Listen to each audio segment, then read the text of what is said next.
নমস্কার বন্ধুরা, তোমরা সবাই তো নিশ্চয়ই খুব ভালো আছো। আমিও খুব ভালো আছি।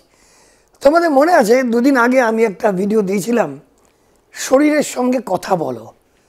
যখনই কোনো অসুখ বিসুখ হবে, ব্যথা হবে শরীরের যে কোনো জায়গায়, মানসিক ব্যথা বা ফিজিক্যাল ব্যথা, আমার যেমন আমি তোমাদের বলেছিলাম এখানে আমার গাউট হয়েছিল এবং আমি একটা প্রক্রিয়া চেষ্টা করছিলাম এরকম করে যে আঙুলটা লম্বা সেই হাতের সঙ্গে আমি কথা বলছিলাম, শরীরকে খুশি করছিলাম, শরীরকে ঘুষ দিচ্ছিলাম যে তুমি কত ভালো।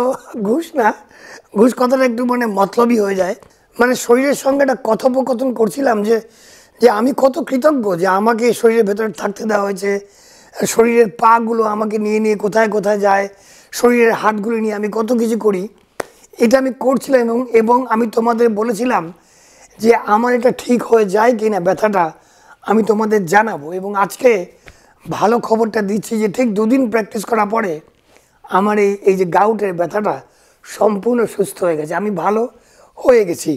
কিন্তু এর সঙ্গে সঙ্গে এই যে শরীরের সঙ্গে কথা বলার সঙ্গে সঙ্গে আমি আরেকটা মেডিটেশন করছিলাম যেটাকে বলা হয় heal, bless and thank you. অর্থাৎ হিল মানে সুস্থ হয়ে যাও, ব্লেস মানে অনেক আশীর্বাদ ও ভালোবাসা, থ্যাংক ইউ মানে ধন্যবাদ।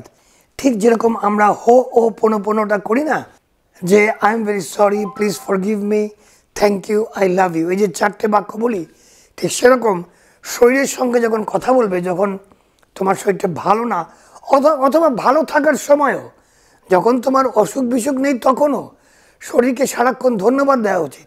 তুমি সবসময় বলবে হিল, ব্লেস, থ্যাংক ইউ, সুস্থ হয়ে যাও, অনেক ভালোবাসা এবং আশীর্বাদ, অ্যান্ড থ্যাংক ইউ বা ধন্যবাদ। তো আমি এটা ঠিক দুদিন করেছি, করার পরে আমি তোমাদের কথা দিয়েছিলাম আমি এসে বলবো এটা কাজ করেছে কি করেনি। এটা কাজ করেছে, আমি সম্পূর্ণ সুস্থ হয়ে গেছি এবং আমি খুব ভালো আছি। পরের ভিডিওর জন্য অপেক্ষা করো। আর আমার বইটা যেটা অ্যামাজনে পাওয়া যাচ্ছে সেটা পড়ো, দেখবে জীবন পাল্টে যাবে। বাস এটুকুই বলার ছিল। তোমাদের সবার মঙ্গল হোক, আবার দেখা হবে। যাও, জিতে নাও।